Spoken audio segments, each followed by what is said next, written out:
Shalom semuanya, kembali berjumpa di program Bible Everyday. Mari kita pelajari bersama-sama Kisah Para Rasul pasal yang ke-23.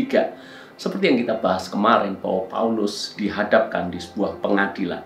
Orang-orang Yahudi marah besar karena Paulus membawa banyak orang Yahudi untuk percaya kepada Yesus. Maka selain Paulus membela diri, terjadi argumen di antara mereka.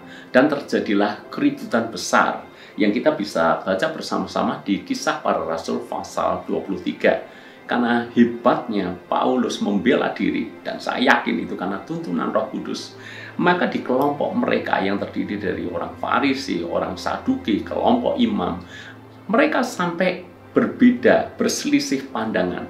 Terpecahlah mereka semuanya. Kita bisa membaca di dalam ayat yang ke-9.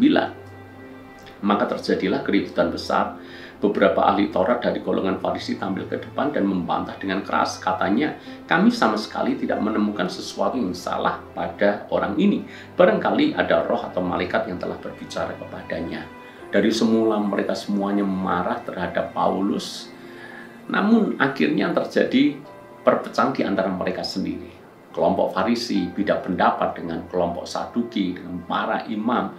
Bahkan ada juga beberapa orang Farisi mengatakan kita tidak menemukan kesalahan dalam diri Paulus. Berarti ada juga yang membela Paulus. Kita lihat bagaimana hal ini bisa terjadi. Saya percaya bahwa Roh Kudus yang campur tangan, Tuhan yang menghandle semuanya itu. Ayat ke-10, maka terjadilah perpecahan besar, sehingga kepala pasukan takut kalau mereka akan mengoyak-oyak Paulus. Karena itu ia memerintahkan pasukan untuk turun ke bawah dan mengambil Paulus dari tengah-tengah mereka dan membawa ke markas. Alkitab menulis terjadi perpecahan besar. Mereka tidak lagi sepakat.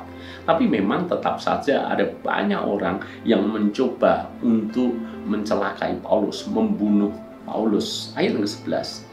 Pada malam berikutnya, Tuhan datang berdiri di sisinya dan berkata kepadanya, kuatkanlah hatimu, sebab sebagaimana engkau dengan berani telah bersaksi tentang aku di Yerusalem, demikian jugalah hendaknya engkau pergi bersaksi di Roma. Tuhan menguatkan Paulus. Tuhan berkata, engkau sangat berani menjadi saksi di Yerusalem, maka engkau pun akan pergi bersaksi di Roma. Artinya, Yerusalem bukanlah tujuan akhir daripada Paulus. Paulus tidak akan mati di Yerusalem, karena Tuhan sudah berkata, kamu akan bersaksi di Roma. Ini menjadi kekuatan bagi Paulus, bahwa Tuhan menjaga, bahwa Tuhan melindungi. Ayat yang ke-12. Dan setelah siang, orang-orang Yahudi mengadakan komplotan dan bersumpah dengan mengutuk diri bahwa mereka tidak akan makan atau minum sebelum mereka membunuh Paulus. Mereka ini tidak main-main, bahkan bersumpah tidak akan makan, tidak akan minum sebelum membunuh Paulus. Jumlahnya tidak hanya 1-2 orang, tidak hanya segelintir orang, tetapi di dalam ayat 13 dikatakan jumlah mereka yang mengadakan komplotan itu lebih daripada 40 orang. Jumlah yang cukup masif, cukup banyak untuk mencelakai satu orang saja, yaitu Paulus. Apalagi mereka sudah bersumpah, kita tidak akan makan, kita tidak akan minum sebelum membunuh Paulus. Paulus benar-benar berada dalam ancaman, bahaya yang sangat besar.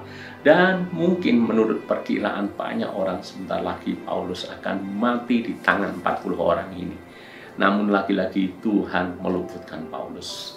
Di dalam ayat yang ke-16, akan tetapi kemenakan Paulus, anak saudaranya perempuan, mendengar tentang penghadangan itu. Ia datang ke markas dan setelah diizinkan masuk, ia memberitahukannya kepada Paulus. Lalu Paulus memanggil salah seorang perwira dan berkata kepadanya, bawalah anak ini kepada kepala pasukan karena ada sesuatu yang perlu diberitahukan kepadanya. Jadi kemenakan Paulus ini mengetahui rencana daripada 40 orang untuk menghadang dan membunuh Paulus. Lalu kemudian Paulus minta supaya kemenakannya ini bisa menceritakan apa yang dia dengar kepada kepala pasukan. Dan tentu saja kepala pasukan segera mengantisipasi terjadinya pembunuhan terhadap Paulus. Sebab kalau tidak diantisipasi dan Paulus mati di tangan orang Yahudi ini, tentu saja kepala pasukan ini harus mempertanggungjawabkan mengapa dia lalai dalam melindungi Paulus. Kita baca ayat 23. Kemudian kepala pasukan memanggil 2 perwira dan berkata, siapkan 200 orang prajurit untuk berangkat ke Kaisarea beserta 70 orang berkuda dan 200 orang bersenjata lembing kira-kira pada jam 9 malam ini. Saat itu juga mereka langsung menyusun rencana melarikan Paulus. Jam 9 malam berarti buat mereka ini keadaan memang sudah gawat. Dan pengawalan yang dilakukan kepada Paulus juga tidak main-main. 200 orang prajurit, lalu kemudian 200 orang bersenjata lembing, 70 orang berkuda. Banyak sekali. Jadi Paulus aman, Paulus selamat dari ancaman pembunuhan orang-orang Yahudi di Yerusalem itu. Apa yang kita bisa pelajari dari kisah ini? Maka kita belajar satu perkara, bahwa kalau Tuhan belum menghendaki Paulus mati di Yerusalem, maka Paulus juga tidak akan mati di Yerusalem. Tuhan menjaga, Tuhan melindungi. Caranya pun ajaib. Melalui hikmat yang disampaikan Paulus, terjadi perpecahan di antara mereka. Lalu kalau ada rencana untuk membunuh Paulus, Tuhan bisa pakai kemenakan Paulus yang kebetulan mendengar tentang rencana untuk membunuh Paulus itu, dan dia sampaikan kepada kepala pasukan. Artinya seperti ini, Tuhan itu menjadi pembela buat kita. Percayalah, perlindungan Tuhan itu sempurna. Kalau Tuhan tidak mengizinkan hal itu terjadi, percayalah, tidak akan pernah terjadi.